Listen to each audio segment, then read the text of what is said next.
خیلی نعمت جان در یک پدر ایمانیمو دیگه در کلوب نعمت نگن تمام مردم توجیه سرواقع مردم کلوب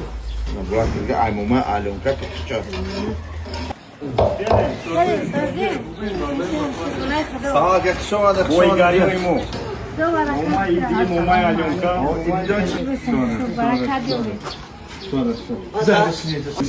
که زرشنی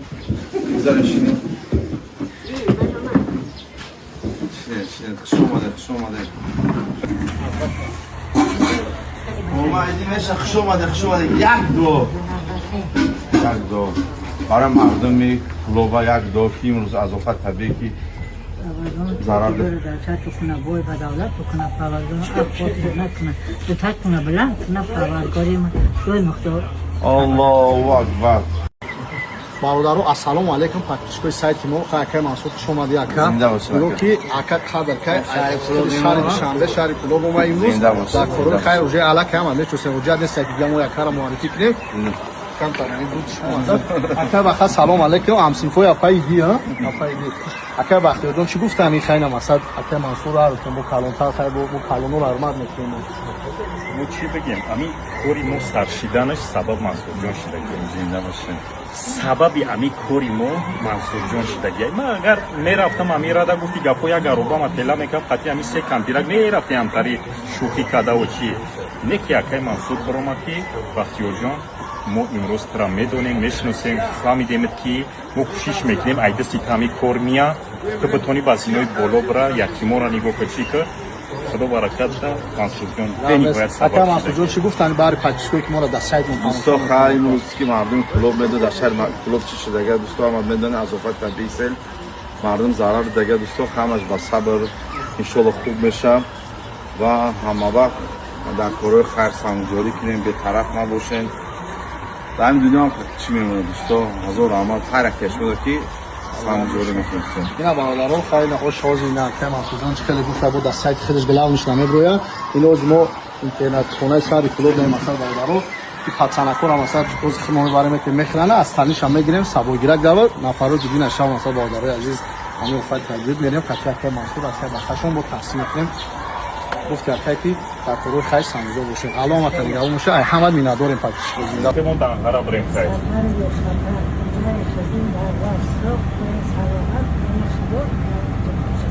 زنده باشید برداران عزیز امروز ما سفر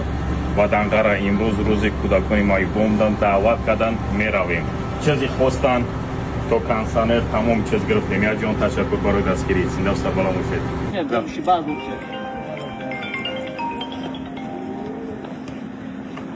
اپای منیجه شما نکرد اینجا خوبین بردن بخواته زنده و سربلند باشید زنده باشید میره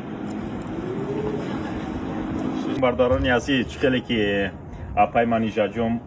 دعوت کرد ما را به دانغرا امروز روزی مایبونه نه بله امروز یکم قدای ما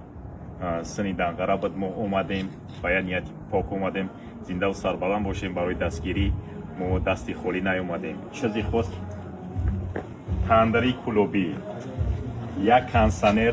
از شهر کلوب با جوی مایبون توفه او چیزی در کار بود با اپایی که رسوندیم زنده و سربلند باشیم اپای منیجه جون یکم گفتنی هستی تشکر زیاد اکای بختیار باور کنید سلام و دعوت ما رسید به نهایت از شما منت دارم از اون شخصانی که کمک کردن اصلا سپاس میکنم باوری داشتم که ما باور کنید از شدید که هیچ چیز گفتن نمیتونم تشکر زیاد زنده و سربلند باشین یا جان تشکر که با موثر و با خدا باوری دارید زنده باشید هر نیتی نیکی داریم خداوند به نیت نیک منبرسونه در اینجا اگر نامبانام هم نگیریم همیشه و یک طرف هر نفر میخواه که چی نیت نیکی دارم به هزار سخن کردن میگیرم من از راهبریتی جمعیتی امکانیتشان محدودی جمهوری تاجیکستان خوش آمدید دوستی عزیز تشکر زیاد السلام علیکم مردم عزیز همکاران دوستان ما خیلی شاد هستیم که باز یک بار دیگر امکانیت پیدا شد در ناحیه یکی از ناحیات بزرگترین جمهوری عزیزمان ناحیه دنگره این چهارگینی رو برگزار نماییم و چه گفتنی هم توجه خاصه پیشوای معظم ملت محترم مای رحمان نسبت به ما به شخصان محبت داشته ما بسیار خوب احساس میکنیم. سال 2004 وقتی که اتحادیه ملی معیوبان تاجیکستان پیشنهاد نمودند که یک روز برای شخصان محبت داشته جدا کرده شود و من همون وقت در خاطر دارم که رهبری دولت این تشبس ما رو دستگیری کرد و تغییر الهه ها به قانون درباره اتحاد وارد کرده شد و 8 ایول همچون روزی شخصان معیوبیت داشته قبول شده است و طول 22 سال می شود که ما این روز را تعجیل میگردانیم و این روز همچون یک روزی توجه است. ما احساس میکنیم که در این روز نگاه نکرده و مشکلات باشد یا امکانیت های محدود باشد و هر حال این روز در سراسر کشور عزیزمون تشکیل میگردد و در این روز ما امکانیت پیدا میکنیم که اوید اون دستاوردهایی که داریم حرف زنیم، اوید اون مشکلی هایی که داریم حرف زنیم و ما دائما احساس کرده ایستادیم که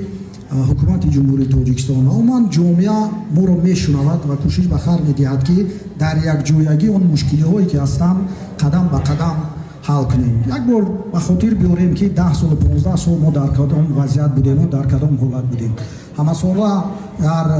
پیام خود رهبر دولت اوید بلند برداشتن نفقه حرف میزند، اوید توجه خاصه مقامات اجرایی حکومت دولتی در محل نسبت ما شخصان محبت داشته. ما باشد در سطح خود البته مسئله سیاست رو میبینیم و من چی منالی بقدری زندگانی راست مریضانا بی چشمانا در پیشی هر کسان آگاست مرا دیگر نمیبینی نه در خواب